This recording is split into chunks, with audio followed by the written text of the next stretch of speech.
has been acting really fun.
Yes, hello everyone. We are now live with tonight's writing stream. This is now episode 7 of the Writing Corner, where we invite people over to come and write their stories. So, hello.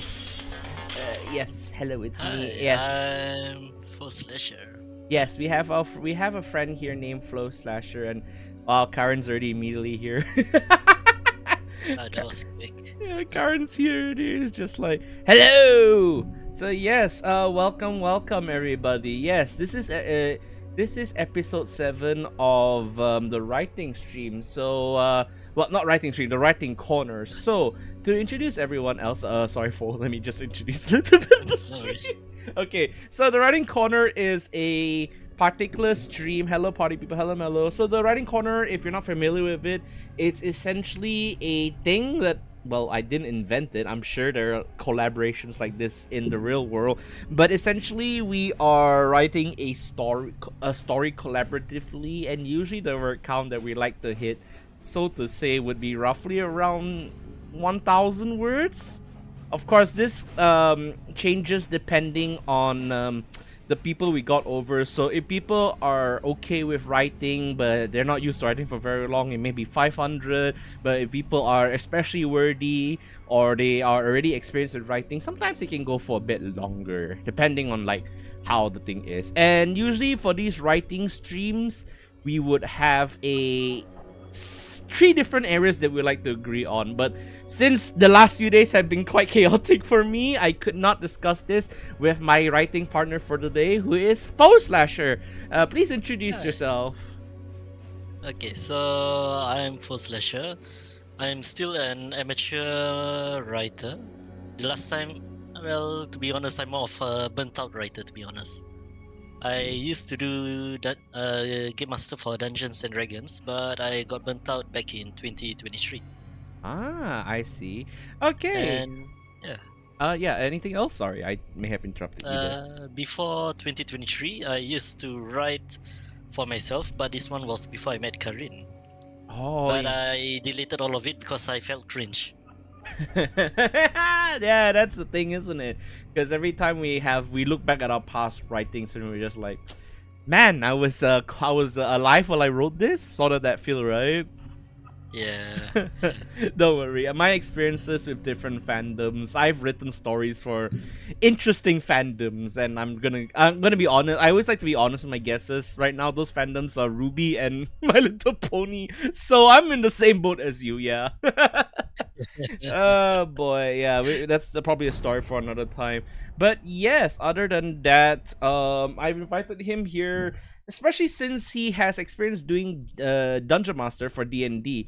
And if you guys know about it, I also do a little bit of D&D on the side, and I thought it'd be interesting to have two game masters over because you know, game masters themselves are characters on their own. They're not just like people who tell you what to do and where to go. So tell me, Fo, do you like sort of roleplay as yourself in a game master setting, or do you have like a range of different characters? Usually, I would like to do a show and tell in D&D settings. I already try to put myself into a character or roleplay because I don't feel like it's bringing the world to life properly. Okay, alright. So you're more of a show and tell kind of guy. Yeah, I'm more So of a you show and tell kind of okay. guy. So when it comes to your D&D sessions, right? And yeah, okay, we're gonna. The other thing about the writing corner is that, as I told Fo, and I think everyone else knows about the format. Usually, I would ask a series of questions while we write, to understand how different writers interact with their own literature per se, because no one has this one dimension. Not everyone has one approach to writing. Some people like to write technical work. Some people like to do what Fo does, which is a show and tell. Some people are like me, write for 3 hours and forget about it for 2 months. Oh god, yes, I'm gonna Okay, finish. I'm one of those people. So. Don't worry, yes, we're in company because I'm still writing my short stories. So yeah, since we have something that I found interesting, we're gonna lean into our strengths for tonight's writing corner. And for the general plot is that we're gonna have two game masters from wildly different worlds commune at a tavern cafe. So technically, this is almost a self-insert, not gonna lie. But I think the concept is Basically. interesting. I think the concept is interesting because once you actually start treating game masters as actual characters, they have a lot of stories to tell. And I know that being a game master means you have to like switch to different characters here and there. Roy, you're an audience, you know about this as well. And I think, yeah, Karen also played D&D, right? I think, yeah, Karen was something for D&D. So the funny thing is that game masters usually like to go with different personas. So the first question when it comes to Fo, as we come alongside here, is not how you got started writing, is do you come up with many different characters when you do your D&D sessions? I try not to come up as many different characters if possible. I want to avoid towns because I have a feeling people might be asking about their backgrounds and stuff, and I have to do things like ad hoc. Okay, I see. Yeah, that makes sense as well, considering that sometimes it may be hard to like keep up with different settings. Yeah, Is that it? and sometimes I kind of lose track. Lose track, that is true. Sometimes lose the plot. So as you can see here, let's take a look at the general plot. It's already all here. We have just put it up there, but the idea is that the game masters for tonight are well, for me, is directly based on my experiences as a game master for a different kind of Dungeons and Dragons setting, which is called Arma. Are you familiar with a game called Arma? I'm familiar with it. All I know is there used to be a mod from Arma. It's a World War Z, if I'm not wrong. Yeah. Oh, Daisy. Yes, correct. You are Daisy. correct. Yeah, it is Daisy. So I'm leaning on Arma specifically because it's a military Dungeons and Dragons style. It is very interesting per se because how do you say it really? uh you usually just have to get like a squad of people over to like a certain objective, and I feel like it kind of matches up with what I've been experiencing in in Dungeons and Dragons, because sometimes you want your players to go into like a certain direction, right? And it turns Yeah. out that they go somewhere else entirely. So I have experienced that also. yeah. So it's funny because like on my channel alone already, I have a Girls Frontline armor operation and and Command and Conquer Stealth one, and it's so funny just looking back at it because I had to play around with it and figure out what's going on. So yeah, I'm gonna work with this from my experience because armor is a lot more technical. Well, I mean, Dungeons and Dragons obviously has so many things going on. So I will leave this Dungeons and Dragons section to you, actually, Fo. So how do your D&D sessions usually go? Let's see. First, assuming I finish the planning and everything, is it? Or do you want me to start everything from the planning, the story, all the way to the end? All the way until player actually starts playing? Yes, please do enlighten us from the start as well. It will give the viewers a bit of an idea of how you operate as a game master. Okay, as a game master, first thing first, I need to find out what I. Okay, first thing first is the objective. What do I want the players to do? Hold on. I put this inside a notepad here. Yeah. The objective is, do I want to do a one shot or does this needs to be a story? Because for D&D, as you go up, the more level you go, the longer the story goes. Like for example, for level 20, the combat will take a few hours at least. So I'm not really interested in that. So if possible, everyone has to be like within a few low levels and stuff. A few low level. Okay, sounds familiar. So next is the lore. We have to make sure the lore matches with the player's abilities. So for this, I need to get everyone's player sheets. Player sheets as well. Okay. So, in your time as a game master so far, what are the more interesting lores that your players have created so far? Interesting lore. It's been a while. It's okay. I'm trying to remember. All right, then I won't pressure you. You can talk about it more as we go along. But first of all, obviously, since we're here for a Writing Corner collab, we have to figure out what's going on. So I've given myself a game master, and I'm gonna call him. We just literally came. I just literally came up with this just now. So I'm just gonna call this guy Lieutenant Landsman. So Lieutenant Landsman is going to be me, and the other GM is going to be a. What do you fancy as a game master for D&D setting? A wizard, a warlock, or paladin? As a game master, I do not have a designated title. Oh, Usually. So if you were to be, let's say for an example, an observer for a group of adventurers, what class would you pick? I would. There's no class, but I'll be something like a watcher. Yeah. A watcher. Okay, the only thing that comes to my mind is a paladin of the watch, which is something I actually am in my D&D session, actually. Oh my god. Yeah, because I'm a paladin Yeah, I'm a paladin in the current D&D session. One of my druid witness, there you go, one of my chat members is actually also in the same D&D game. So, it's interesting. Yeah, sure, why not? Let's go with a watcher. Okay. Yeah. Let me write it. Watcher table. Table. So the name table is it's a stupid name. At first I wanted to choose like a cool name, but then all the cool names were taken back in when I used to play World of Warcraft back then lah. So I just took the most random name, which is a furniture right in front of me, and just name it as table. I see. Okay. You always have that kind of naming convention, Sometimes you're not really sure what to name your characters. You want to make sure they're distinct and unique, but in the end, you'll probably be like, what's on my table? Let's say for example, method all purpose. You know what? I'm just gonna call my character method instead. Yeah. Sort of that vibe. I've had Yeah, it's this. kind of like Yeah, that vibe. yeah. I actually kind of had this because right now in my own room I have like Suisse, Belkin, Momax, Suleta, was it Raven? All of like from different things around me. So immediately I'll be like, if I'm really lost, yes, that will be the case. Is that the same thing for you?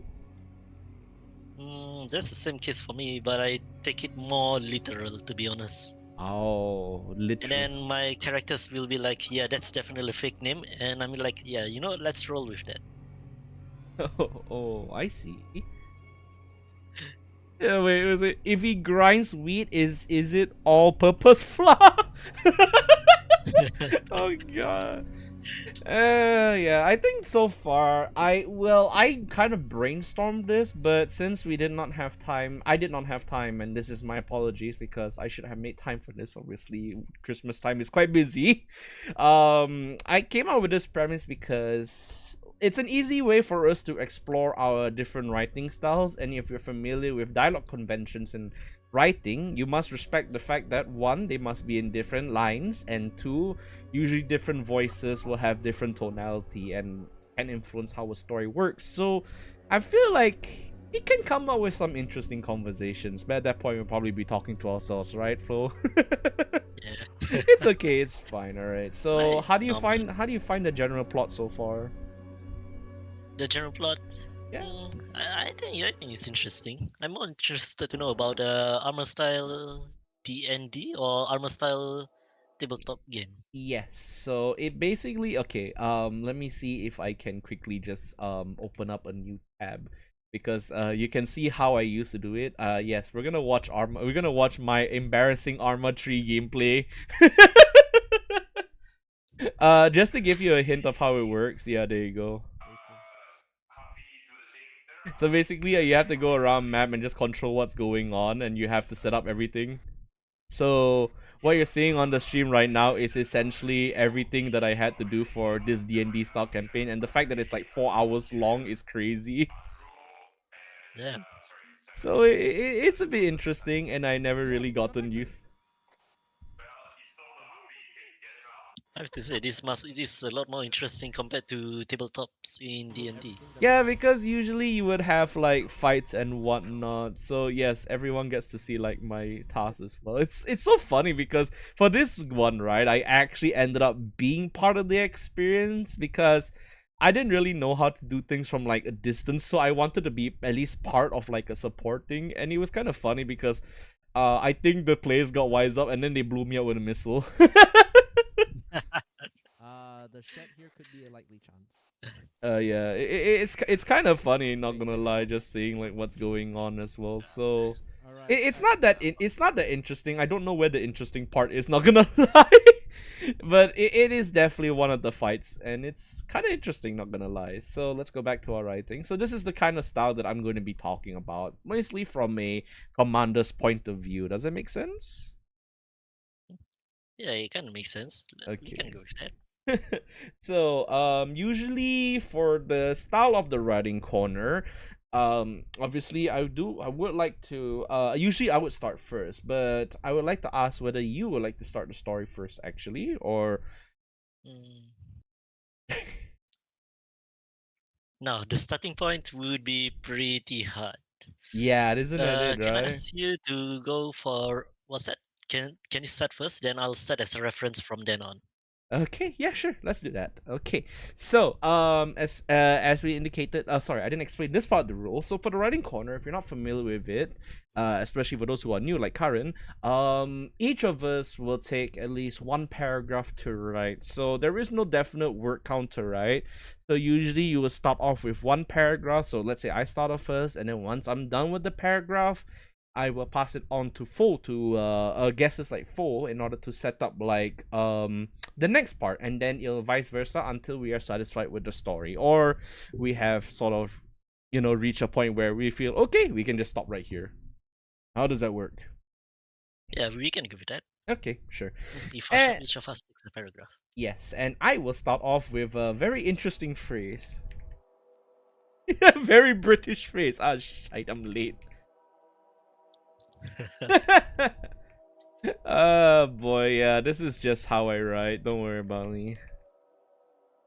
Landsman checked. Watch. Yeah, okay, sorry. I always like to I always forget that I like to format my paragraph so at least it's just sort of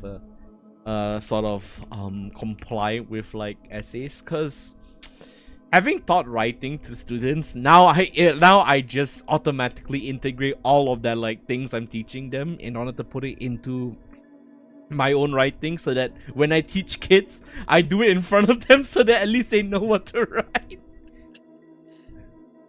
Do you have that feeling, or do you just kind of write what goes on in your mind per se? Usually I'll just go. There's two types for me. First, I try to stimulate a scenario inside my head, or second is I go with the flow. Ah, I see. Like for example, if you were to ask me to write just now, Yes. at least I have to do it. At least I have the theme, which is commit at a tavern or cafe, right? Then I would usually try to describe the town or the cafe, how it is like. Ah, I see. Yeah, that makes sense as well. Cause you know, sometimes the best way to start is just to sit yourself down and just say, okay, I'm going to do this. And if I don't do this, I can't start the story. Exactly. Yeah. Like starting the story and the middle part of the story will be, I think, would be one of the hardest. Yeah. Well, it's kind of worse, especially when you go into like new chapters and you don't have an idea what to do in the chapters, and it just gets a little awkward. Not gonna lie. Oh yeah, definitely. We're gonna be like, okay, how do I proceed with the new chapter? How do I make them continue the story? From his lack of discipline as a cause and move. Oh, sorry. Sometimes my writing is my keyboard is tiny, so I'm still trying to get used. As a cause, and move to blame the arcane. What was it? Alarm gotten down at. I'm gonna name the places. Yeah, sure. Go ahead. At Drosser Avenue. It never felt odd using magic or what they had explained to him as. Never felt easy relying on magic, but ever since a portal had opened up in his room, on his base. No draw sword. No draw leader base. Opportunity to learn more unpredictable situations. And there we go. We have our theme for tonight, which is unpredictable situations. All right, there we go. Now you can already tell my character's problem. Never blame yourself. Always blame the equipment, you know? Okay. Okay, I think I can continue the story from here on. okay, you can either go with Landsman or you can go with Watcher. You can go with Watcher table as well. I think it'll be cool because you can see that between the different paragraphs that there is some kind of different thought process going on. Yeah. And which is why I decided to make the writing collab, because having a story stitched together by two minds at the same time creates a very interesting experience. So it's all up to you. All right. Let me try. Right. Oops. Oh, you okay? There we go. I thought that's my dead one. It's okay. No Okay, problem. there we go. Okay, there we go. All right. Let's see. Hey, Right, mercenaries, how are you guys doing so far? Good evening, everyone. I hope you guys are doing fine. And yes, we're doing quite well so Hey, Kevin, far. sorry. Not Kevin. What was it again? Tevin. Tavern, yes, tavern. That's on the tavern. Imagine the wizard is more Yes. disciplined than the soldier. Actually, that is actually a pretty fair image because soldiers tend to be a bit more gung ho than anything else. I think sometimes like this. Okay, then let's continue how to proceed with the story. It is already almost 11:20 p.m. Nearing midnight. Oh, cat is here. Meow meow meow meow.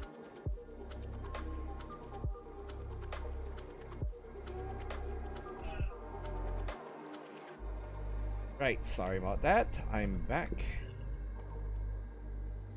15 odd minutes past 11. Colleague or friend? Yeah, let's just make it as friend. Yes. Yeah, it's actually very interesting seeing you, right? Anyway, it's quite interesting. So, as you're right, I'm going to pepper you with some questions. Are you ready to answer them while you're right?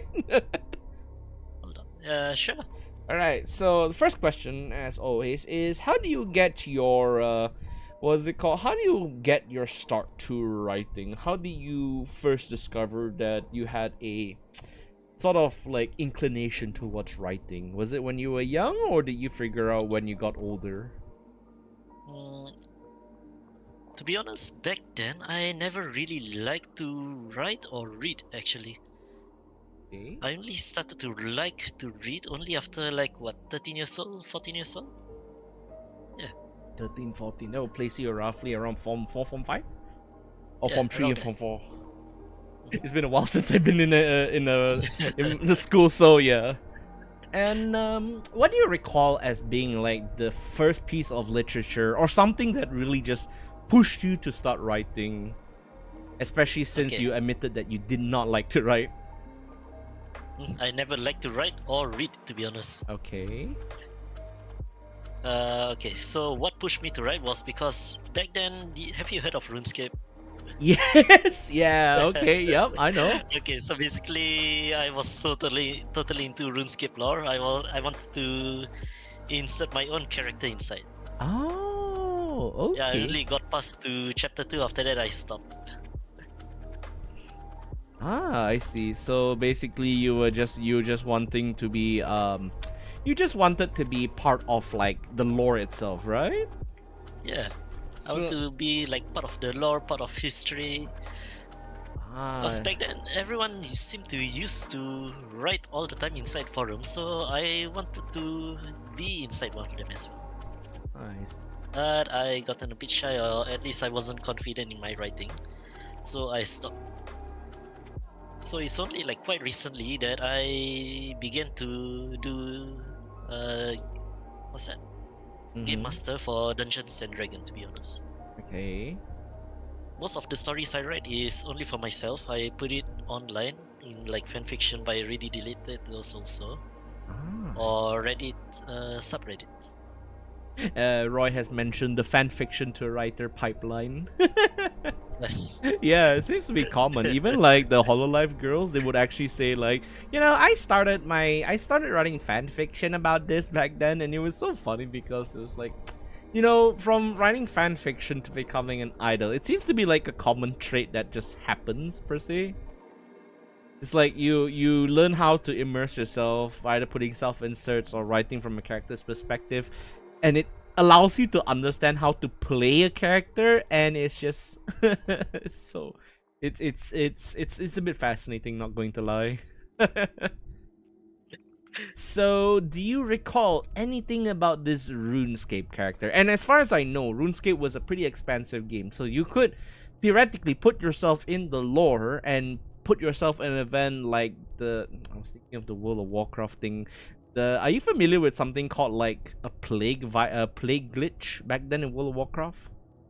A plague glitch? Yeah, basically someone yeah, had I remember that one. Oh, okay, good. You know this one. But there was like 2 of them though. Which one are you referring to? I think the first one, like the first instance happened and it started killing like 200 people inside like a city.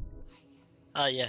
that one happened, but I wasn't part of World of Warcraft yet. I Oh, only was part of the second plague. the second plague. The fact that you had to mention the second plague is kind of terrifying. Not gonna lie, actually. No, it's totally fun and interesting. I wish like there's more games that actually does stuff like that actually. Yeah, it's pretty true. It's like I like it.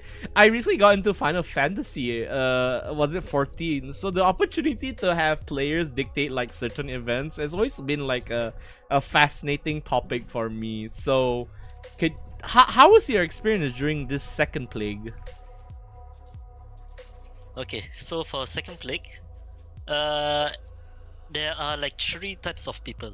People who are trying to cure the plague, people who are spreading the plague, and people who just want to play the game. I Oh, was part of the second people, which is spreading plague as much as far as possible. oh no! You were Typhoid Mary? Yes. No, no, my God. Oh boy, glad we are roughly 2 years post COVID lockdown. Oh god, yeah, that is kind of funny. Not gonna lie, because you take your opportunity to just mess around with things.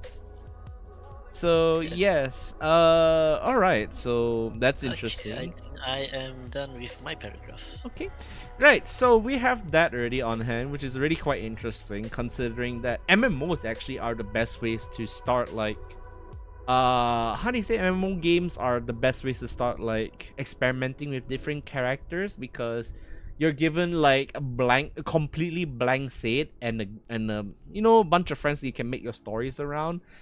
And yeah, that usually is how I see like people writing their stuff, and it's kind of interesting when you mention this because Yeah. it's not an MMORPG, but it's. Have you heard of a game called Eve Online?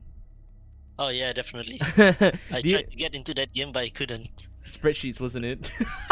Yeah, it was all the spreadsheets and all the PvP, Oh yes, and it was way too complicated for me. I do remember. I think two forums clashed in like a massive interstellar battle, and that site was eternally commemorated as one of the biggest conflict in the game's history.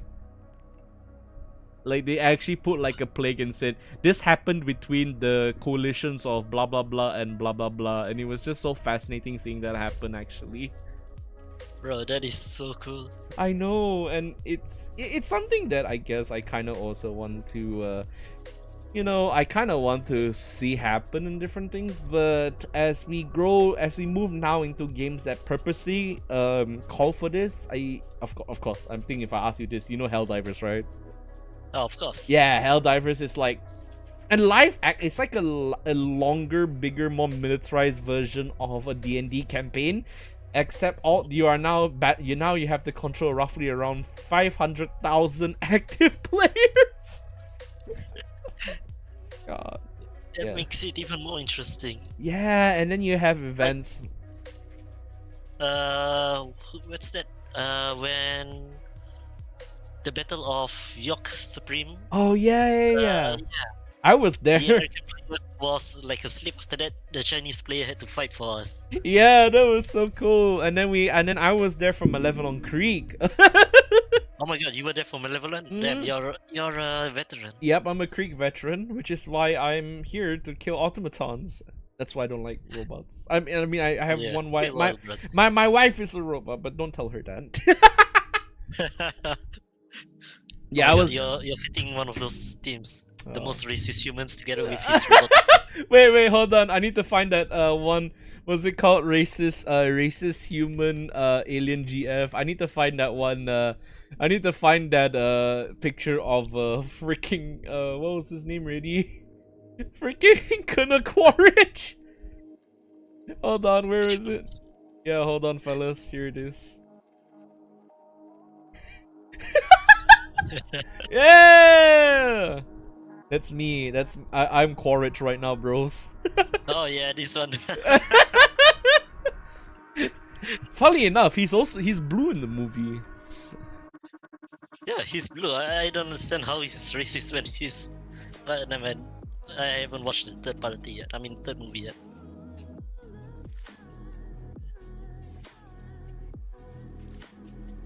I don't know. No subtly. Okay, I'm gonna start right. The in the way landsman entered. And through the way a landsman enter. I would think like a military would just barge in, like there is no niceties. As soon as the doors, as soon as he walked in, already covered head to toe in fashion that still made these wizards wizards and dragon was it, no, not wizards and adventurers, they made these turn their heads. Fashion, a leather jacket, aviators, teeming with patches from Yugoslavia. Yugoslavia, Ukraine, and what's it called? What was I thinking of really? Ireland. Yeah, Ireland, why not? Patches from Ireland.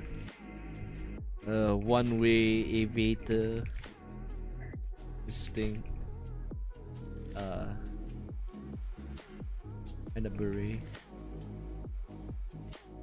All eyes were on him. Suitably alien fashion, yeah. So it's kind of interesting pointing this out. So after your RuneScape, what's it called? After your RuneScape thing, right? Yeah. Did you start experimenting with your own original works, or do you kind of leap off your RuneScape? After RuneScape, I read a few other books. Do you know about Halo? Yes. Yeah. So basically, I make a original character, but this one was just like a unnamed marine. So I never really bothered to call him anything. He's just like a marine grunt number 37 or something. Ah. So I want to write a tale where he witnessed the fall of a military planet. At least that's one of the story I wrote. And the other story was like another special soldier that was following Master Chief. Oh, okay. For me, I don't like to write Master Chief because he's like a legendary character. If I write him, it'll be like ruining his character himself. Oh, you're the grunt guy. Oh my goodness. Yeah, you're a grunt writer. That's cool. Because when I wrote like my VTuber character, I was thinking I was going to be a commander, but not like a legendary commander, but rather a grunt style commander, as in I'm like a part of a bigger cog in a machine, like part of a big war machine sort of thing. Because commander stories are prone for what would I call it for, and would you agree on me on this? Glazing. Oh yeah, definitely. Yeah, it's like you glaze yourself as a legendary commander and you don't like back up all your things with appropriate consequences. It feels like you're just shilling yourself, or you're writing one of those like historic documents where let's say for example, General Patton led a flawless assault on the German position without any loss, and then you actually check the records and Patton lost like half his guys. But yeah, it's Okay, yeah, it's kind of hard to write like one of those military commanders, or at least someone who is special. Yeah, it's cool because you need a character to what's it called? You need to have a character that reacts to their environment, and I think yours Halo one is actually interesting because I don't know how I've never talked to you before, because I also got my start in Halo. Like partially it started some things in Halo, but I wasn't I don't think I ever wrote like a full-fledged story. Rather, I focus on the perspective of a bunch of vehicle operators, because I was playing Halo Wars at the time and I was thinking, I like the Cobra from Halo Wars. It looks like a cool vehicle. Why not I just make it part of a crew of people with scorpions and whatnot, and I thought that would be more interesting than a Spartan. Exactly, it'd be Yeah. like so much more interesting. The Spartan is like, it's glazed too much already. Well, there is reach. Yeah, there is is, yeah, reach. there is reach. Glazing? What do you mean? Cat just gets shot in the head, just like. the best Oh my one, god, yeah. Reach was one of the best one for me. Yeah. Okay, now follow-up question. How do you feel about Halo 3 ODST? Halo 3 ODST. Yes. I never really played the game, so I don't have a strong feeling to it. Okay, because ODST, it feels like a step up from a grunt story because these are Helldivers, right? So these are elite soldiers, but they still feel relatable because they're still human at the end of the day. So if you want to give it a try, I think it'll be a very interesting thing to do because they're Helldivers. They're not glazed over. They're just one step. They're one step. They're many steps up. You're really reaching for something. They're like, oh my god, they're making puns in the chat.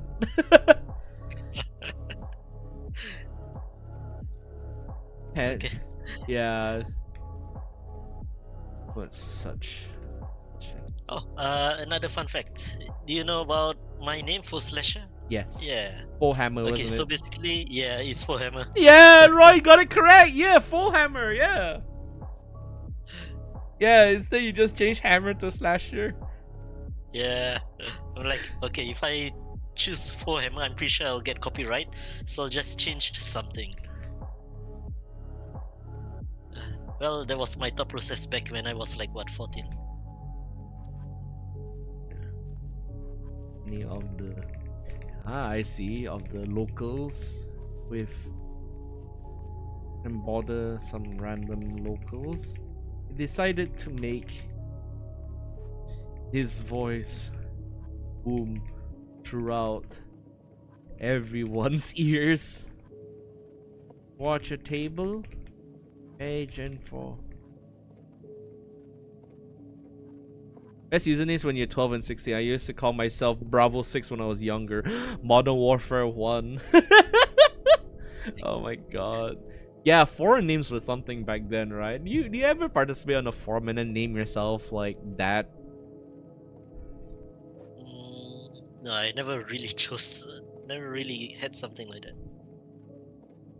Back then, I was much more of a lurker compared to how I am right now. Ah. Waging for one water table. Page 1 and a cup of what's it called? I was gonna say shriveled rum for some reason. And a cup of well-aged whiskey. You hear? You hear, Paladin? I'm just gonna call you Paladin because I would expect Landsman to just not care. Yeah, that makes sense. Yeah. Okay, there you go. See, All this is yours. the thing. We have to make sure that our head goes through the character's head as well. Yeah. So it needs to make sure the actions and what's that? Dialogue matches the characters. Yeah. I was thinking of Landsman as the stereotypical military guy, walks in kinda just wearing like a really slim fit tee, all olive green, and come inside. It's like, yo, bartender, can you serve me and the stripes here some like drink or something like that. Basically just how I see like actual like military men work. Yeah, that makes sense. Yeah. Okay, all yours. Your watchers. It's now table's turn. Okay, let's see. I like the fact that usually when we write, I get to see your writing style, and it's interesting to see you write. As always, it's always very interesting to see the guesses write, and also just to establish how things are when it comes to writing in general.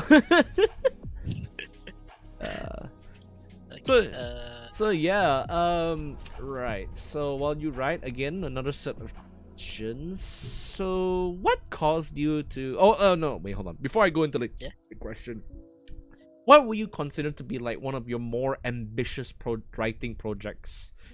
Can be One of anything. my most ambitious writing Mm-hmm. projects.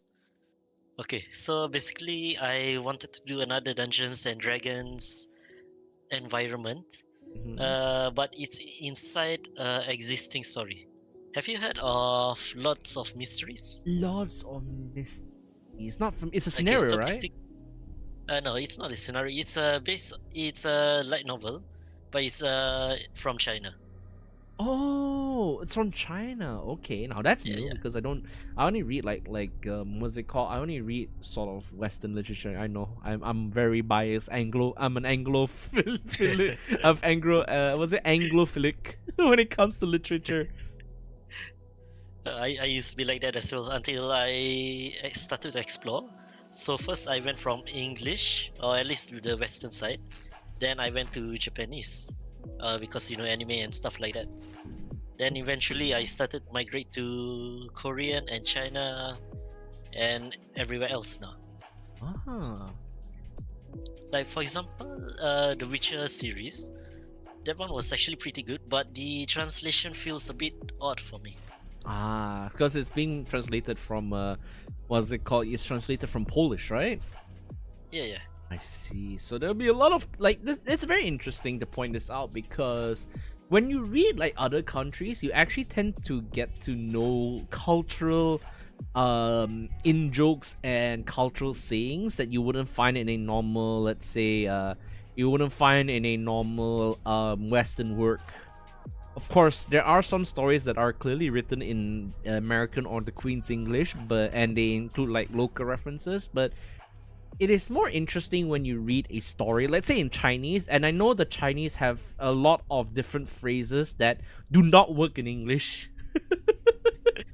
Yeah, yeah. There's a lot of phrase that does not work in English for Chinese. I know. Like for example, have you heard of the three body problems? Yes, I know. I think it was Okay. adapted into a series.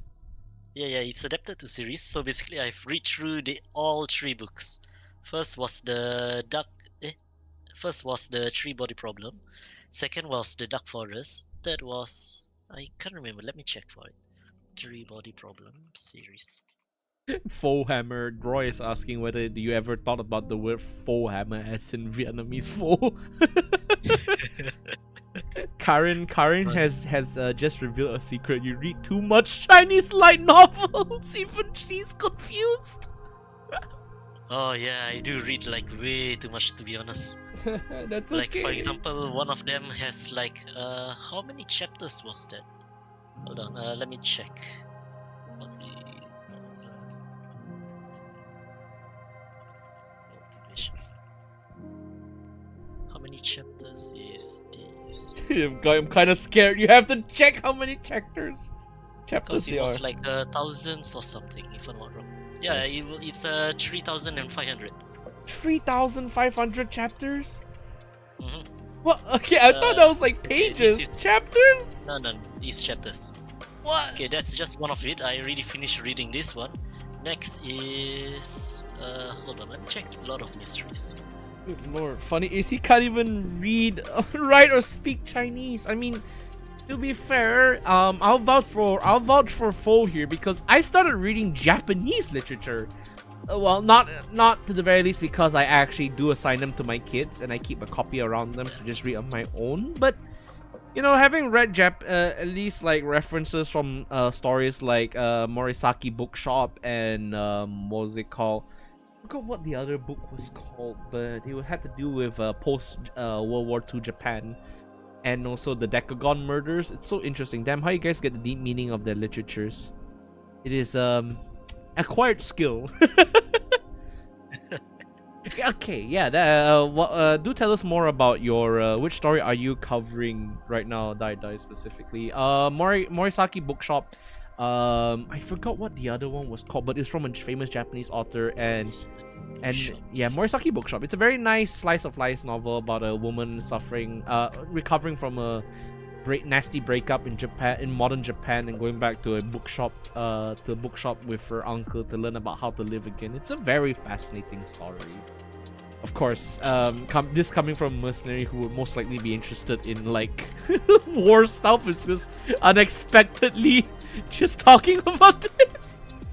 Bro, it's so unexpected. I thought you were more into like this Jason Bourne novels and stuff like that. Oh, I used to read Jason Bourne, but my bread and butter is not actually fictional stories. It's actually yes, Satoshi Yagisawa. Yes, that's correct. Days at the Morisaki Bookshop. He has a sequel. I was also into biographies, autobiographies. Are you familiar with the show Band of Brothers? Band of Brothers sounds familiar. Band of Brothers. It is made by the Steven Spielberg, who also made the other World War II related work, Saving Private Ryan.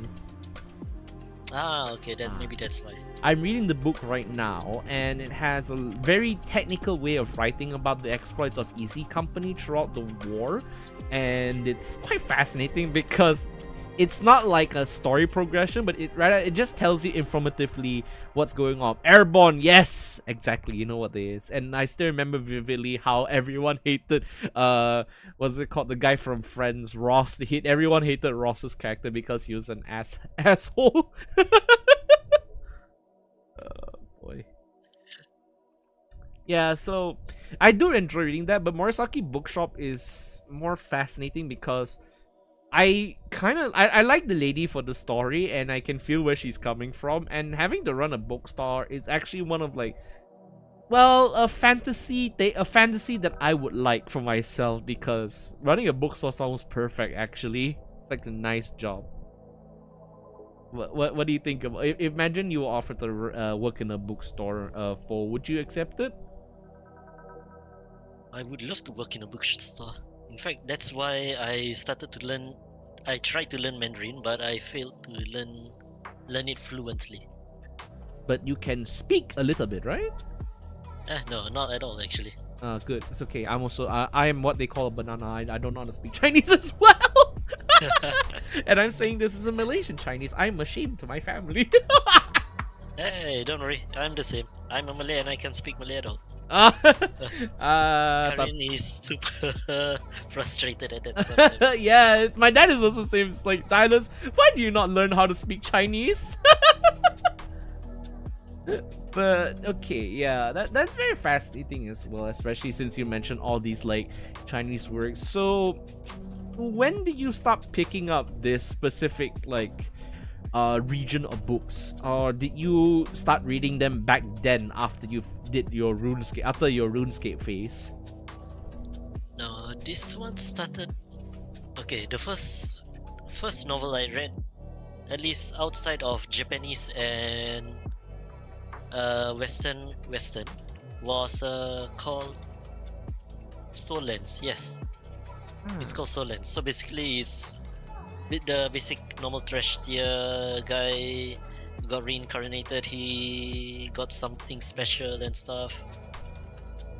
At first, it's like pretty interesting for me, but as I grow up, it's like, okay, this is actually totally slop.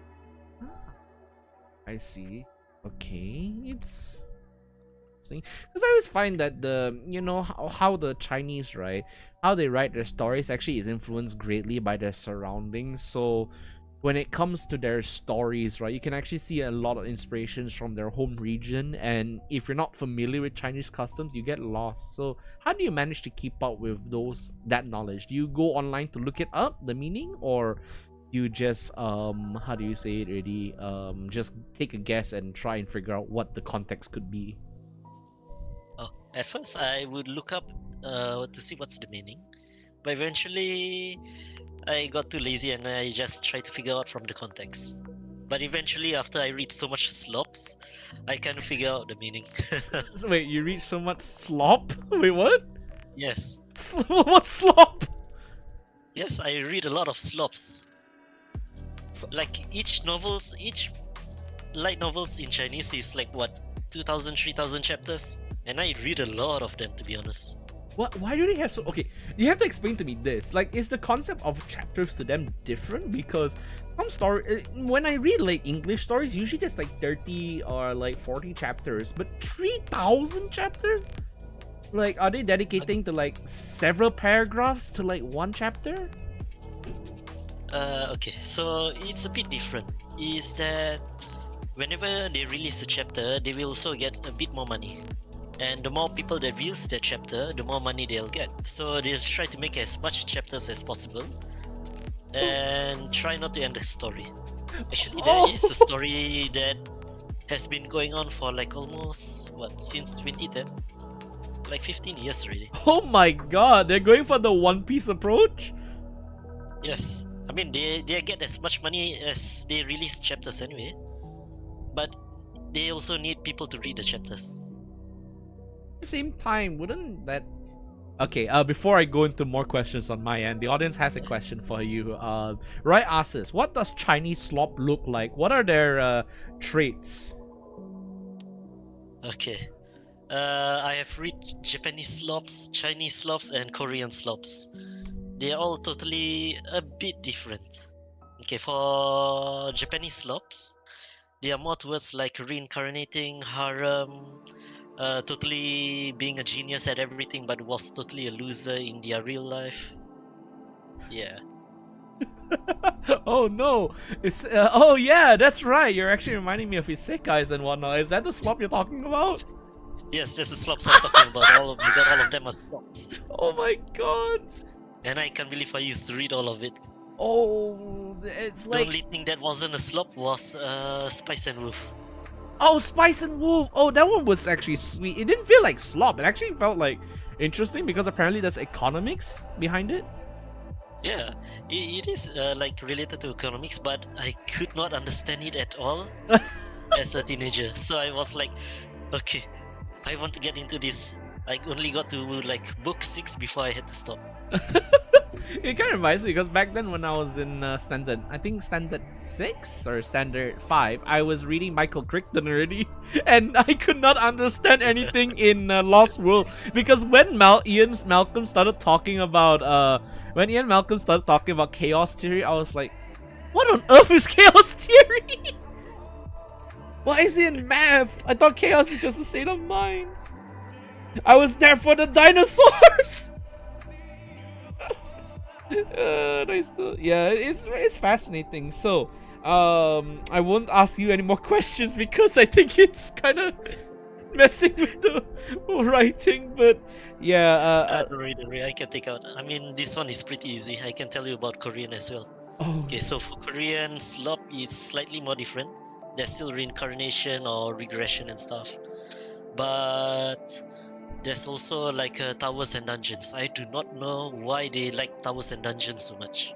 towers and dungeons. Yeah, that seems to be like a common thing in like Korean works. There's always some kind of dungeon they like to get into and just traverse. So I figured Dungeons and Dragons would do very well there. Very interesting actually, because I have heard about is it like solo leveling? Yeah, it's totally like solo leveling. Oh. Solo leveling set the stage. I think solo leveling was like one of the first few Korean light novels that entered the stage, and then everyone else started to copying that thing. Oh yeah, I mean that's true. When you get something, you are definitely going to want to follow the leader. Oh man, it's so fascinating just hearing you talk because like when it comes to English slop, I would think that American slop, it usually boils down to I wouldn't say thrillers or slop because some slop can be nice already because thrillers get people thinking, and you can trace it back to like stuff like Sherlock Holmes and what's it called? But the slop that I find usually from the western side is something like harem, but not monogamous, like what's it called, contemporary romance sort of thing, and usually poor girl meets rich guy or poor guy meets rich girl sort of like thing. That's the slop that I'm thinking of, but I've never read them because romance is so weird. Oh yeah, I forgot about the romance in Korean novels as well. Oh my god, it feels weird as hell. Oh no. It's like Korean drama as well. They paste it like reality TV, right? Yeah, they paste it like that. Oh no, like, it's okay, never bad. mind. Yeah, it's totally bad. Yeah. Yeah, it's fascinating, not gonna lie. I don't know. I read a lot of works. I think the one thing about Western works is that it's hard to pin down like certain genres full of slop. Of course, there's usually like thriller slop, there is romance slop, but from the way that they're now to extending their writing. Oh wait, I do know one genre slop from the West: young adult post-apocalyptic stories. Oh, that Yeah. that is super popular for some reason. Yeah, that is my version of the slot. It started with the Hunger Games, and then it slowly emerged, and it always had like a plucky like girl protagonist with like a hot dude on the side. So, yes, Hunger Games and Divergent. Divergent came after that, and he got so egregious that I was like, oh no, this is terrible. At least Hunger Games had some commentary on dystopians, like valid commentary. I don't know anything else. Okay, so Roy has illuminated us a little bit. Lots of Koreans grew up playing fantasy, slot RPGs, and D&D settings are a comfort zone for them. Yeah, that would make sense. Alright, okay, I think I'm done with this. Yes. So usually when I write, I don't really like fix this stuff until I finish the paragraph or finish the chapter. Oh, okay. That's good as well. So usually the next question I ask is, how do you find yourself like constantly improving on the way you write? Because as far as I can tell, even a young Dylus would have problems writing because I would focus too much on technical terms. I like to describe stuff and it gets really boring. So how do you spot errors on your own and implement them in your future writings in order to help improve your writing? How does your writing compare now compared to your writing back then? Is it grammar? Is there better grammar? Is there better punctuations? And Oh, yeah. okay, so basically back then I think my English was way better compared to what I am doing right now. I see. This makes sense. Okay, but in terms of the story, I think back then if I wanted to improve, for me personally, I cannot improve just by reading like a self-help book or something like that. For me, I need to take a reference point, so which is why I'll be reading a lot of books, Okay. and then I take those reference point and try to improve it myself by following their reference. Like for example, have you heard of Dune? Yes, I know. Okay, so basically Dune is a desert story, so it's more of a show and tell in that one as well. So the bad guys aren't really the Harkonnens actually. Oh. It's more of fate and religious favor as well. Yes. So that's what prompted me to like inspire myself, and that's why I took my directions to show and tell. Like instead of showing the bad guys are like just these guys, I want to show like why. I want to show the hidden villains in the story. Like for example, in Dune, the main villain is like Harkonnens or the Empires maybe, but the hidden villains is actually like religious fervor or something like that. Or like for Lord of the Rings, the evil guys are actually like what, Sauron and stuff like that. But the main theme is actually like the ring. It can influence destiny or the story itself somehow. That's what got me so interested to show and tell. I see.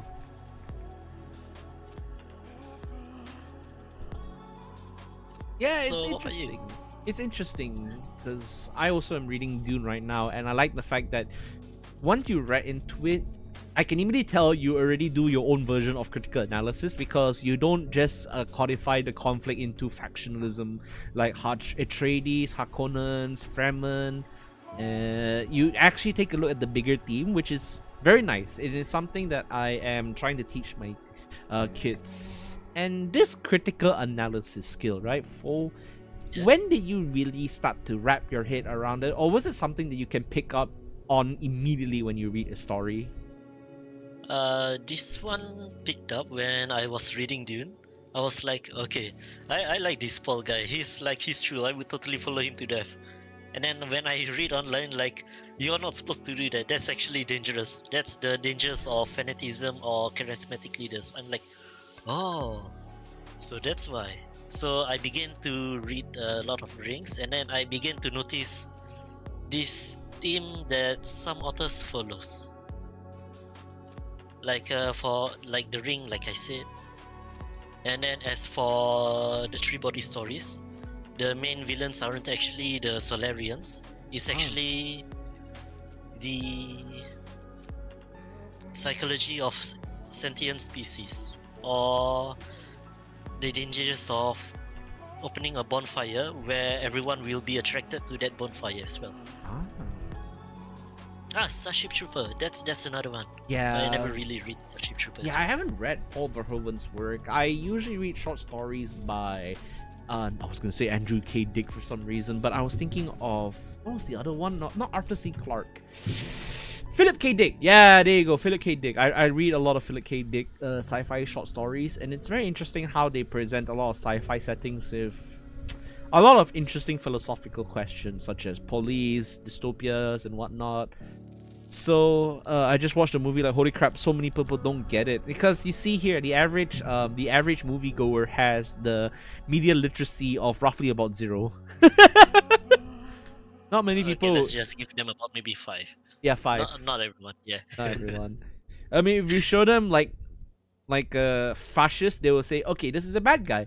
But if they see like elements of fascism being like treated like straightforward, they'll probably be like, oh, what? What's going on? Yeah, like I seen the Dune 2, the latest movie. Yeah. A lot of people suddenly feel like they want to follow, what's that, Paul Atreides. Oh. Like, okay, that is the main danger. Even though he's like very charismatic, do not actually like follow charismatic people like that. Gee. It's so fascinating, honestly.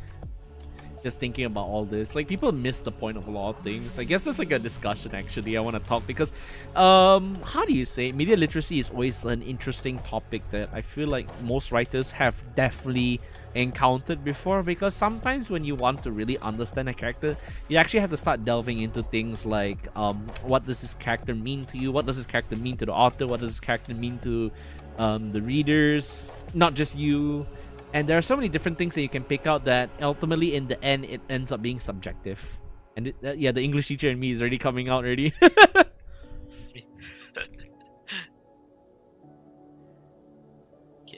Okay, can I put a bit more? Yeah, sure. Spacings. Yeah, there we go. What's it called? Lensman immediately do that. So Lensman begin drinking. A single full metal jacket around punch right hand corner becoming media literary columns. This is why I show up for the streams. It's always very interesting because as writers we have to engage with so many different forms of media. It doesn't have to be just novels, it can be movies, literature, manga, anime, even like I don't know, religious scripture. It's all very fascinating just to figure out what's going on. Yeah, but the further we get away, like if you try to read a novel from what do you know about Frankenstein? Yes. By who's that? Mary Shelley. Mary Shelley, yes. Yes. Okay, so basically it's a bit hard because the English is like pretty old, if you ask me. Compared to our modern English, their English feels more sophisticated. It feels a bit more. You require more effort just to read it. Yeah, that's the thing, because in my school, we actually have a problem where the kids are, well, you know, they're not reading at their level, because at their level we expect them to read something like a bit of basics or Shakespeare and whatnot, because IGCSE, right, is British, and kids now can't do that. They can only read like I wouldn't want to be cruel and say what they're reading is slop, but you know.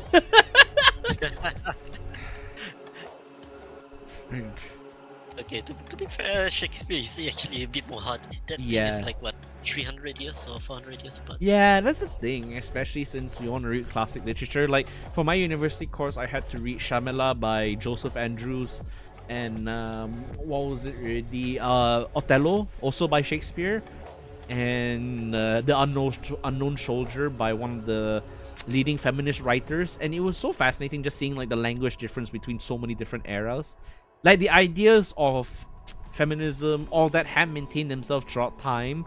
It's rather interesting to just see how it developed from flowery English to just very straightforward.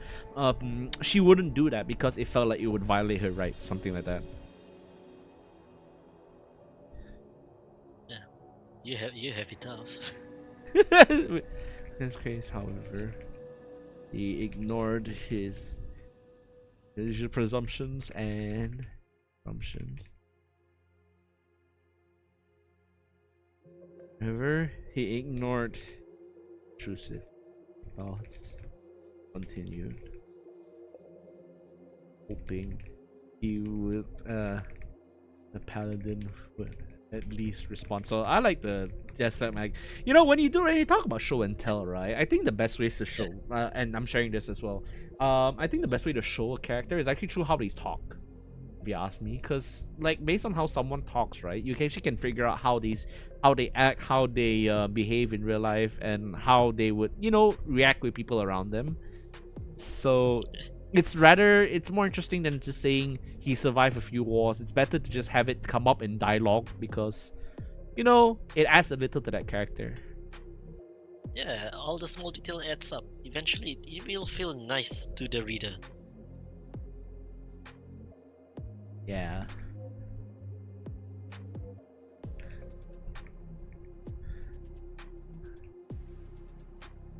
A couple of lads out there taking some fire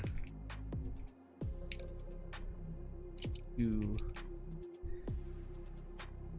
honestly, I feel like I was honestly with how the operation what's it called, operation I had been in gone a little smoother, probably sure, and really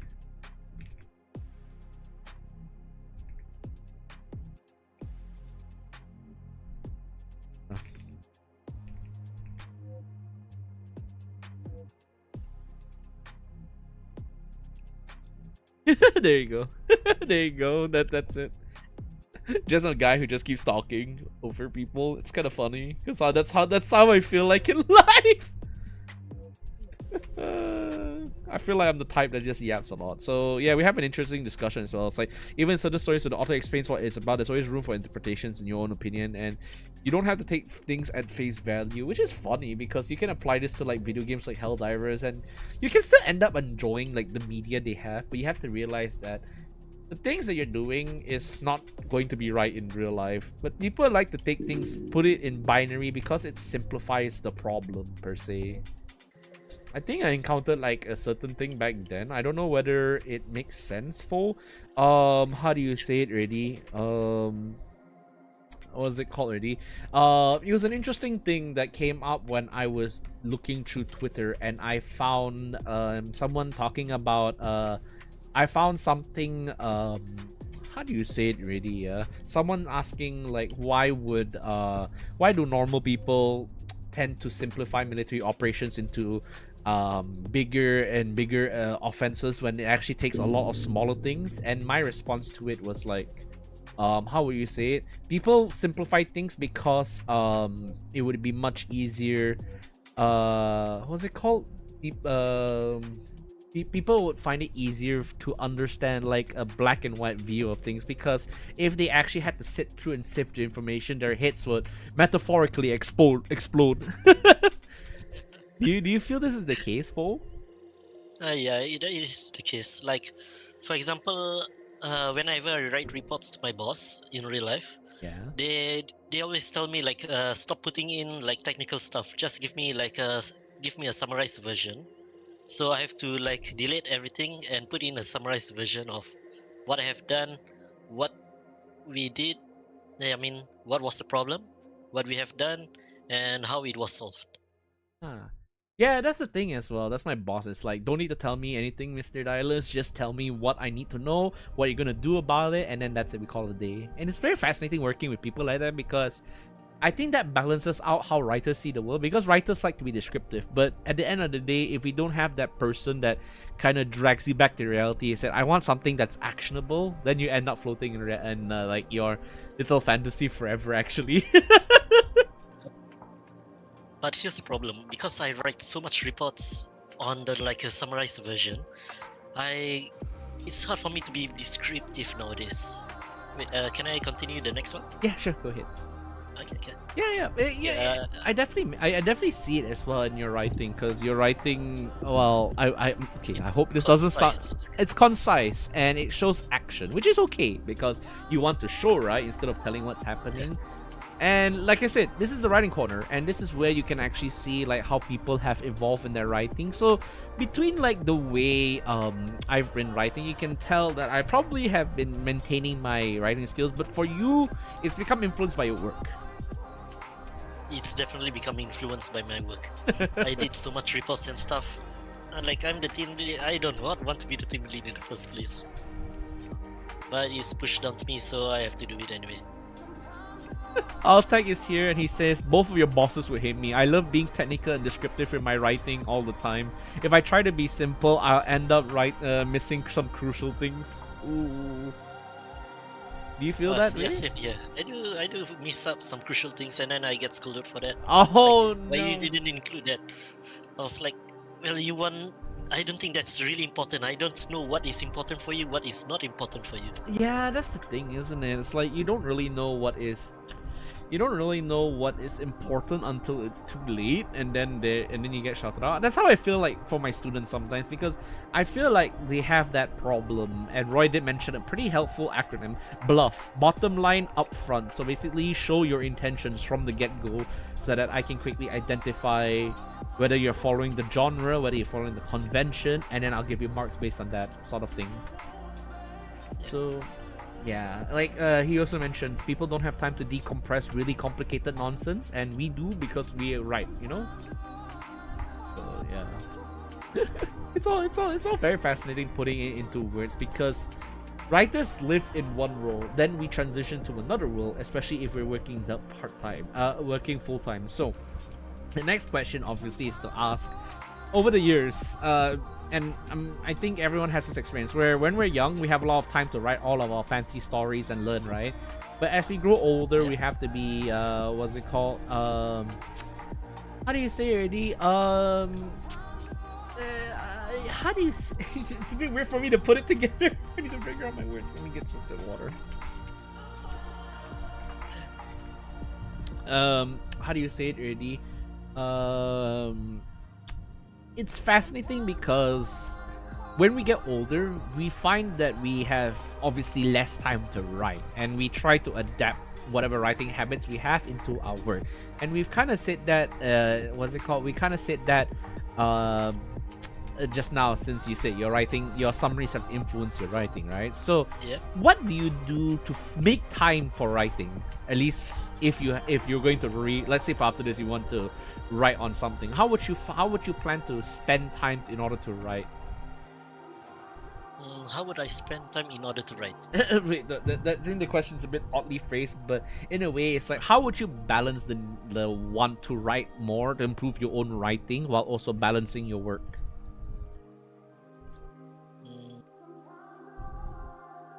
First thing first, I need to be at least a bit more energized, and my boss need to stop pushing me.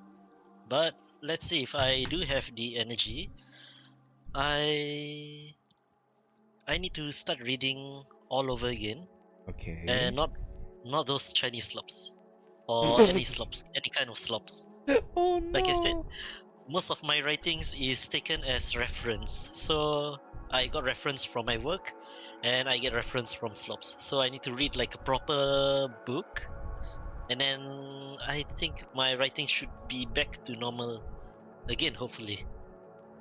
Ah, I see.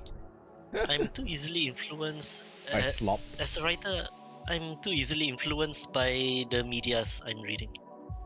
Yeah, actually, it's always something cool. It's always something interesting because usually when you get exposed to like a certain thing, for me it's songs. When you get exposed to something, right, you immediately want to say, I want to write something based off it, and you can actually tell like what kind of mood that a person is in when they're writing based on like what they say is in what they say they're listening to at the time. So does that happen to you as well? Yeah, it does happen to me sometimes. More like all the time. So can you give me like something that what's it called? Give me something that how do you say it already? Is an example of let's say I just slop or anything that you've read that comes to your mind that has influenced your writing. Yeah. Let's see. Back when I was doing D&D, I was reading this. Okay, I was reading this normal Japanese slop. Basically, what I did was, I think you've seen this before. They go into another world. After that, took up like a baby bear or something. So I Baby made bear? this story. Yeah, baby bear or baby monster or something. So I made this story where Karin and a few of my other players, they pick up a baby owl bear. Oh, that's so cute! I love that idea, baby owl bear. Right. But Yeah. the thing is, they actually killed the mom, so that wasn't part of the plan. Oh no! No! Okay, that plays into our theme for tonight. As I like to remind everybody, real chaos breeds ingenuity. So basically, Karen just killed a mom, and then it's like, I'm your mom now. It was an accident. The owl bear was supposed to be like he's supposed to take care of one of the bad guys, or at least one of the obstacles monsters that Karin is facing through. And then Karin and my other players have to, if the owl bear dies, they have to either adopt or find another owl bear for the baby. Oh. So anyway, they adopted the baby right after killing the bad guys and then killing the owl bear. Oh my god! Owl bear necessities. Karen just did the finger emoji. I'm sorry, Karin. I couldn't stop you. Owl bear necessities. It's kind of. Because you already killed the bad guys first before I can stop you, actually. It's so funny because I actually have a different thing as well. Remember the armor thing I showed you, right? Yeah. Because in that game, in that one, you have a lot of different triggers, and I'm kind of bad. At the first time starting out, I was bad at learning like how to disable certain things, and it was so funny because I left a vehicle unlocked for all players when it was supposed to be a target. Instead of like my server or like my friends taking the destroying the vehicle as intended, they hijacked the vehicle and used it to assault the base, and it worked too well because it was so broken. It just single-handedly wiped out almost everyone at the base. Obviously, as GM, Oh, yeah, that's super smart. Yeah, I was not ready to like ingenuity in that essence. Like that one thing was gonna be bad, and I thought, I could just give him some support, like some like friendly GLA hijacker behavior. Yeah, pretty much GLA hijacker. I thought I would what was it called already? I just found it funny that I was gonna give them fire support. Turns out they just made themselves the fire support instead. That's a pretty big base. I don't know. There's so many things that's just cool, and obviously, I think that's the best. I think that's the best element for like all this, like what's it called? All this what's it called already? All this funny stuff, I guess. Just figure out what's going on. Yeah, I'm watching the stream again, and they hijacked the thing. I rewarded their ingenuity by allowing them to just use it. It's so funny. So, how far has Karen and her gang decided to what's it called already? How long has have they been taking care of the what's it called already?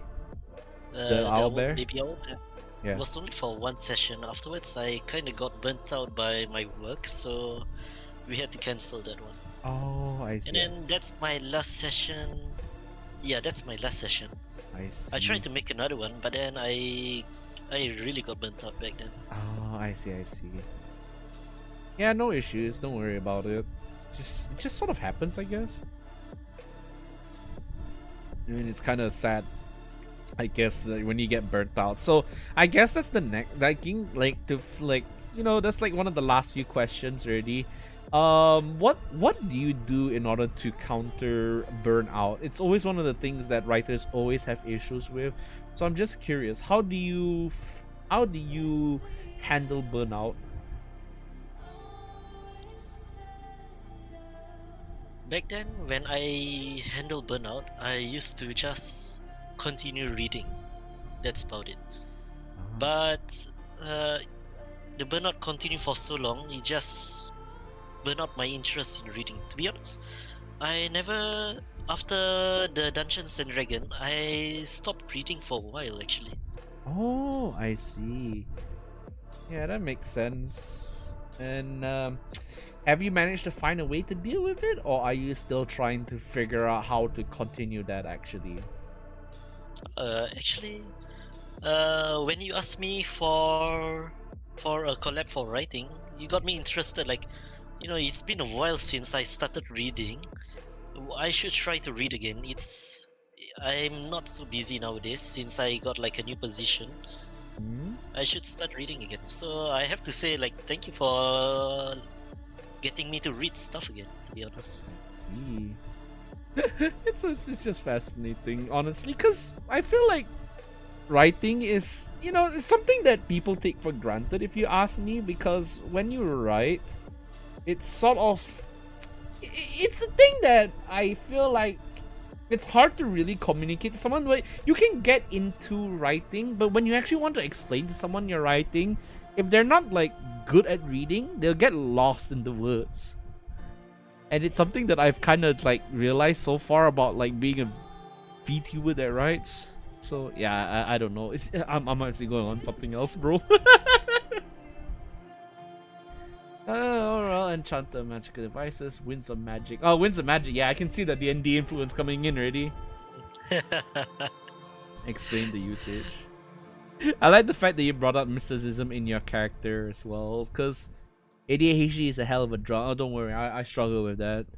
General literacy disenchanted everybody as to how writing is an art and science. Everyone underestimates how difficult it is to make fiction. Yeah, true actually. So, do you agree with this, Fo? Like, it's very difficult to make fiction in general? Yep. For me, fiction feels harder.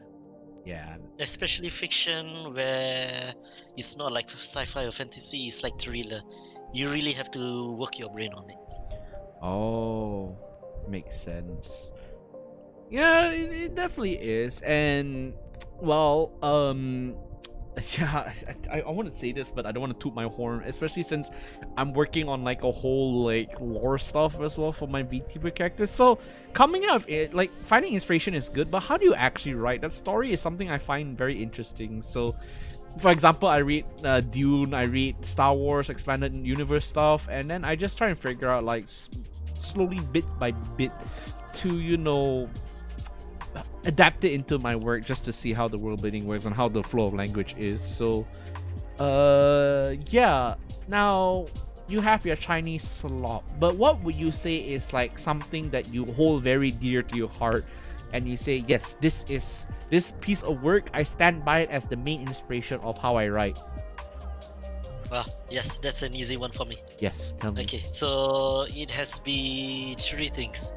One is Lord of the Rings. It Brilliant. will forever be how magic works there, how Doom works there.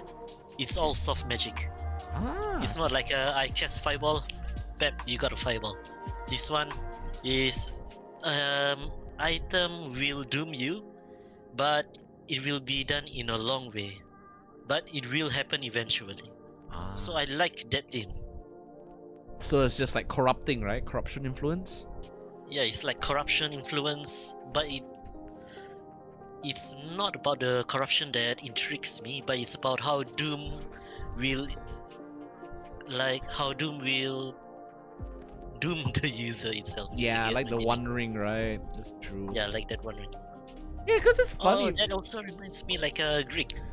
You know how some Greek tragedy says like they have been prophesied to like die. Oh, They try their best. After that, it will still happen eventually. yeah. Those themes are very interesting. Like fate is just going to happen. A self-fulfilling prophecy. I remember correctly. Correct? Yeah. It's like self-fulfilling prophecy, or it will be a prophecy regardless if you try to do it. I see. Yeah, those things are. I feel like it's very interesting to explore those because they're always how do you say it already? It's sort of a very applicable theme because even today we don't even need a Greek tragedy to tell us that self-fulfilling prophecies are there, right? But in the case of magic and doom, magic enhances the lesson there because while things can poison you, let's say for example smoking, right? If you smoke, don't worry, I'm not gonna diss you. I'm just gonna say if you smoke in a way that is like a corrupting influence because it'll burn out your lungs per se. Does that make sense? Yeah, it makes sense, brother. Uh, Okay, hold on. I'm almost done with this. It's made off. no worries. Anyway, it is 10:04 already, and I know we had a lot of enlightened discussion, and I'm starting to realize one thing about the writing corner. It's really hard to end a story. If you Don't worry, I'm about to make a way so that you can end the story easier. Yeah, maybe we can just leave it at a cliffhanger where they just discuss some stuff. Generally, just see. That's a very sword and sorcery approach to handling magic. I think it's based on Judeo-Christian Western views on magic, so I'm kind of against it. Now, how does Chinese magic work? Because obviously, Lord of the Rings has that kind of soft magic, right? But from the way that Asian magic goes, it still follows like that video game system, from what I can tell. Okay, so Chinese magic is a bit different. So there's like wuxia and I can't remember what's the other one. Wuxia, Okay, cultivation. So yeah, cultivation. Okay, so basically there are like two types to cultivate their magic. One is they go into a key-rich environment and try to absorb the mana or magic around there. To make a golden The other one core, is just right? pop-up build. Yeah. Okay, I actually remember my cultivation lessons because I watched a YouTuber called Seth Zintalk, and he made a video on like a cultivation game. So when you sit there, I was like, yeah, that's what happens, right? You just make a core, and it's in like tiers or something like that, like tier 9 core or something like that, and it's like kind of terrible. So what else about cultivation can you tell me that is not based in the game? Okay. So other than that, this is something very controversial. You eat a pill, you pretty much like almost level up. Oh. So yeah, drug abuse. Totally not fun at all. God. It's always so funny. Because like Chinese cultivation sounds like a complete different brand of insanity compared to like Western magic systems, because Western magics you have, you know, Avada Kedavra, the killing spell, Imperia, or you have D&D fireballs, but cultivation is it's like a degree of its own. It's crazy. What about wuxia? Wuxia. I think that is wuxia if I'm not wrong. Is that wuxia as well? Level up or in the stuff I read, ascend the stairway of existence. That's how the toolmaker became a god in China. Wait, you can become god in China? Yeah, that is like their main theme. So basically, you try to ascend as much as possible until you reach the void rendering stage, where you go to space, and either go to space or ascend. What? This is fascinating. Oh my god. It's so cool. I love it. What else really was I going to say? Yes. Right now, what are some interesting trivia that you can share about cultivation that probably most people wouldn't know about? Okay, so there's like no official uh system to cultivation, if you ask me. I see.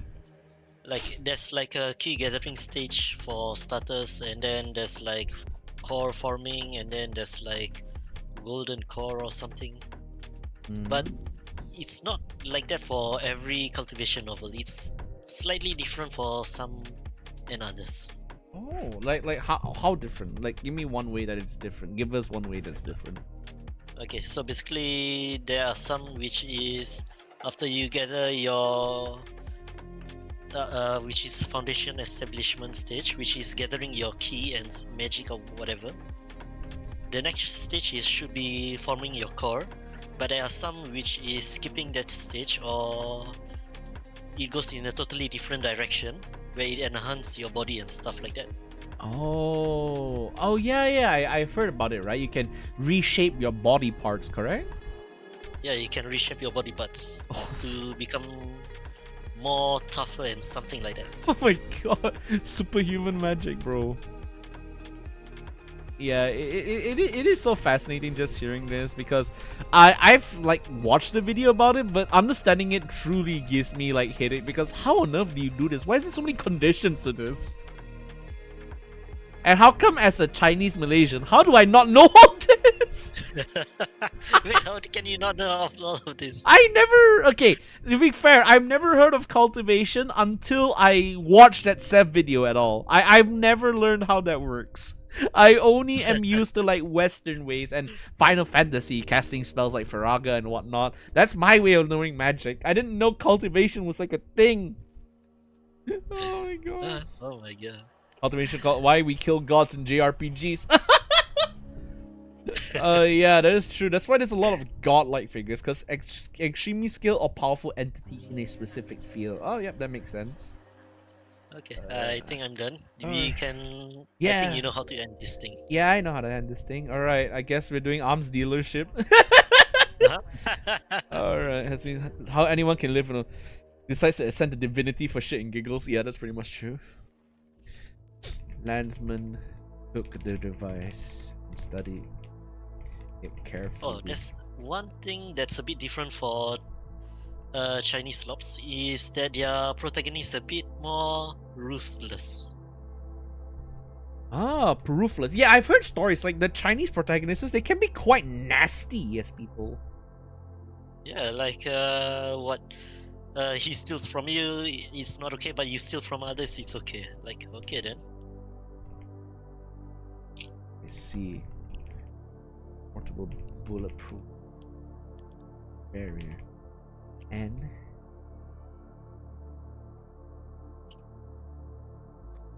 bulletproof barrier. Okay, I'm thinking it's a bulletproof barrier from like Battlefield for some reason. Yeah, it's pretty much like that. Watcher had indeed fulfilled his end of bargain. Fantasy bargain? Whether or not yeah. this. And then you're probably gonna give me like an iPod or something. No, I'm gonna give you something funnier.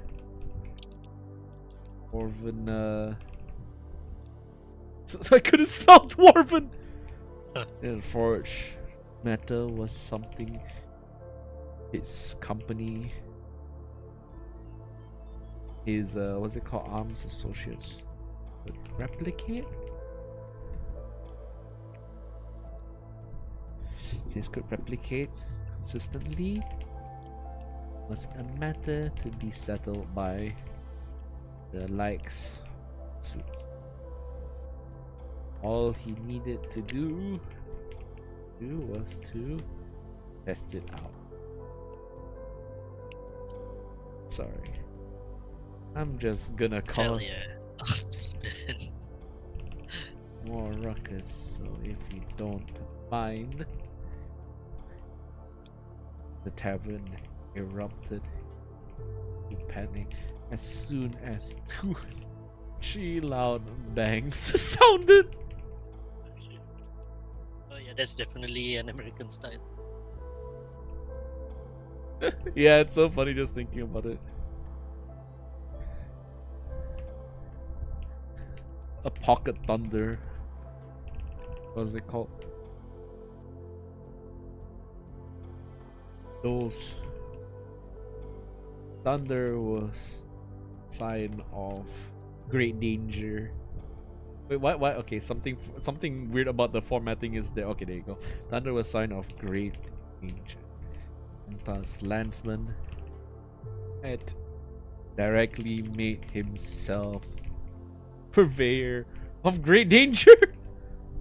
Of danger from the way he recklessly discharged pistol into the device, seeing that his bullets didn't even make a mark on the thing.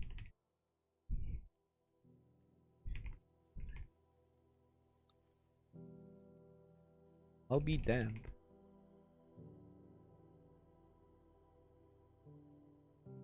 Marks too. For some reason, I have Quarch in my mind when I wrote this character.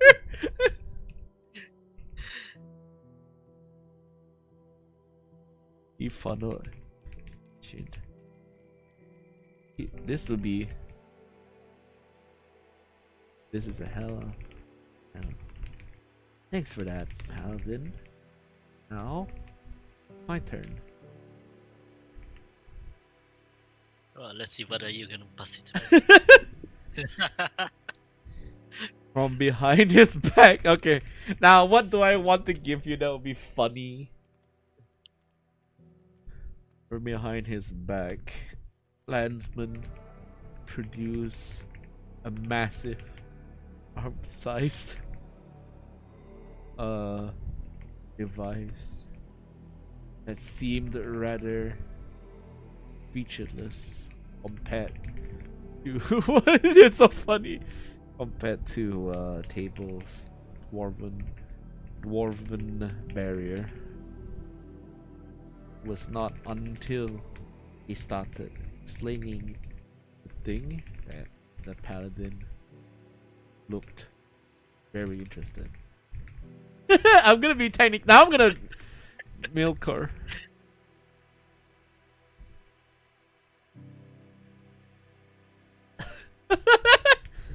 Yeah. This is just a repeat of the Avatar scene. Oh my god. You're gonna give me something and I'm like, oh, it's shiny, it's something interesting. No magic needed, nor training needed. You just load the revolving chamber with this. Yeah. Landsman produced a curious cylinder, one that was rounded. What was it? Marked with a yellow stripe. Yeah, I'm giving you a grenade launcher. And orbited. Oh my god, I was thinking of something else, something naughty, to be honest. And you got yourself a crowd pleaser. Through any matter of yours. It's a grenade launcher.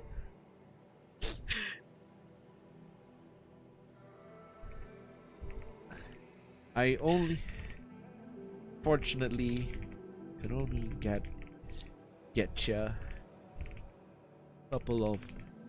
I can only couple of what's it called? Couple of grenades, but promised shipment soon for your company.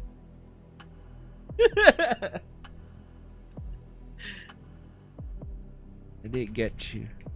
Reading longbooks, the Tao Digi is 20 plus volumes more dense than say the Bible of Quran. Jeez. I did get you an instruction manual and a cleaning So do your best It to is. read up. How did you Yeah, Dao understand? Digi. I think it's like a. What is Dao Digi? Now I'm curious. What is a Dao Digi? Bruh. Okay, so it is classic of the way and it's virtue. I see. Interesting. Yeah, let me see if I'm correct. I need to see. Milko MGL. Okay, it's just called a Milko MGL. Okay.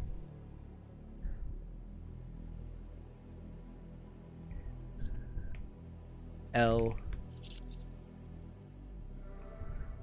Grenade launch.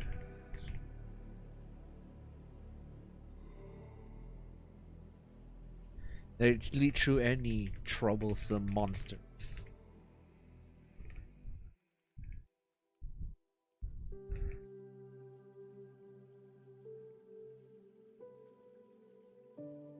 Promise a shipment and some additional munitions. Once we use your dwarf tech well. You know, the longer I read your writings, the more I can get your sense of writing style. So how do you find the writing style so far? Okay, so I find your writing styles to be like, hold on, let me see if I can get any reference from the ones I read last time. Okay, so basically it's just like a normal military training, but it's like, have you heard of the book Fragment? Fragments, no. Why? Okay, the writing style is pretty much like this. So yours is, it shows that you're interested in military things, as well as It's like that you can explain. Yeah. Oh yeah, sorry. Continue. You're interested in military things, and you're explaining it to like the viewers who are probably kind of noob in this stuff. Yeah, because back then I used to be super technical to the point where I confused like my grandfather, who's a policeman. So he knowing some of this military stuff, he was just confused by the way I wrote. It was just like. Okay. How about Matthew Riley? I think you have heard of it. Was it? Matthew Riley. It's yeah. I think this one was like pretty popular back in 2010s, somewhere around there. Not that familiar, but can you describe it to me?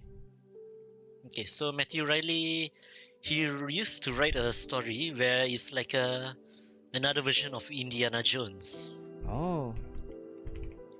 And his other series is like, what's that thing called? It's kind of like Jason Bourne, but more towards military and stuff. Yeah. I see. Yeah, you got it on a nail. Yeah, it's Milkor. The lieutenant could easily guess their existing crossbow training could transferred to this divide. Despite with grin on his face, he amused himself with another final gulp. Well, suppose that's the end of the deal. Meet cute. Meet cute. I don't know. Deal. Getting pretty late. I have. It's so funny just. And I have a demo session tomorrow. This guy totally gonna obliterate the the Archer goblins training target. Yeah.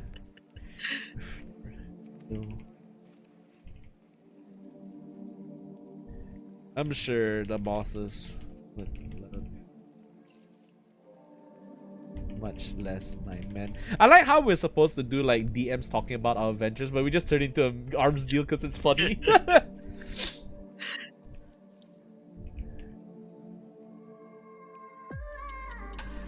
So some of them would be dumb enough to try and sit on the tank. Transforms. It's so funny just seeing the way I write, not gonna lie. I'll be off. Oh my god, yeah, I can imagine that stuff happening. Dao Zhang, early and correction again. It's 1,500 works and 49 volumes in total. The most updated version from the Chinese Taoist Association? Oh my god. Wait, there's like 1,500 versions? Oh god, there's so many of them. Oh my god. Okay, now here's the problem. For some reason, there's some weird formatting things, so I have to just kind of figure it out. Oh god. Yeah, this is a Google issue. Yeah, it's a pretty Google normal. thing. Yeah, you can tell that I like to do more character stuff now than I did before, because I feel like if I do characters, they'll be better. Okay, so checking this out, because we were quite occupied with the questions, we have written roughly 1,200 words. 1,200 words. Not Actually, that that's bad. pretty good. Not really Yeah, bad. not bad. I'm so glad that I could do somewhat isekai and give your paladin a grenade launcher. Oh, don't worry, that guy is totally going to be super happy with a grenade launcher. He might not know it's a grenade launcher. He doesn't but know what he's saying. He's gonna think it's like another version of a crossbow, but a more advanced version. Yeah. It's so funny. Is it rated to fire holy hand grenades of Antioch? You refer here. I can promise a shipment of munitions want to use your dwarf tech for real. In our upcoming. I don't know. It's so funny just saying this. Yeah, you can see actually the way I write, like it's very gung ho military style, and it's got some kind of accent to it. But I like gung ho military style. It's like it has a certain charm to it. yeah, it's got Like a certain... the first Avatar, it has like that gung ho feeling to it as well. Yeah, that's. I think I've been inspired by Aliens, Terminator, you know, all those stories with grunts, Starship Troopers, and Avatar. Yeah, I'm more on that style, and especially since I also grew up in Modern Warfare, so I do my best to take radio language from the way they talk as well. So you can see it like reflect in my work very clearly. Because this guy talking does sound like it would come from an Avatar movie. Yeah, it does sound like what's his name again? I need to find his name. Colonel Core. Who's that? Lensman? Core. Yeah, Lensman sounds like this guy now. He looks like Courage. He's just definitely just this guy. He sounds like this guy. What the hell? Which guy? Which guy? There on the street. Oh my god! Yeah, he sounds like that guy. Yeah, because I keep thinking I've always had Quaritch on my mind because the way he talks is so funny. And that guy now has an alien girlfriend. Yeah, and he's an alien too. Oh my god! What the hell? Okay, I really need to watch the new Avatar movie. I watched it. It's a visual treat, but the story is, well, it's a story. I won't spoil anything, but yeah. I don't know. I'm just kind of laughing because you can tell I watch Avatar. Yeah. Oh my god. Alright, anyway, I think we're done for tonight. Thank you for coming for this writing corner. It was really fun having you over because I like seeing your, what's it called? I like seeing your paladin talk to a guy who does not know how the grace of being around a paladin, and he just talks like a stereotypical military man. Oh yeah, oh my god, I should totally have been making him like more frowning, like you're not treating me with proper respect and stuff like that. Yeah. Because like it's a paladin, they need to be like stuff like that. Yeah. Maybe this is why we have like editors and stuff. Yeah, that's the thing, editors and whatnot. But usually finding editors would be quite hard actually. So, well, that's why we have friends, don't we? Yeah, that's why we have friends. Yay! But anyway, that's all for tonight, I guess. We're done with our little story. So we're just gonna call it I don't know what the name is for it. I'm just gonna call it Writing Collab 7. So if you guys want to watch, if you guys want to read this, you guys can go on Twitter. I'll put this on Twitter and also on my Discord server so that everyone can read this. Of course, some things, maybe I'll just tweak out some of the language and make it a bit more readable. But I think this so far is pretty good. How do you feel about this? I would love it actually. If you have another writing collab, I would love to join actually. I see. Yeah, that'd be fun. That's why yeah, that's why what's it called? That's why I wanted to invite you to the server. So in case you want to join, if you wanted to how do you say it? If you wanted to, if you're interested in having a second writing collab, that would be good. That would be fun. That would be really good actually. Okay, but this time I need to start reading more stuff just to get a hand.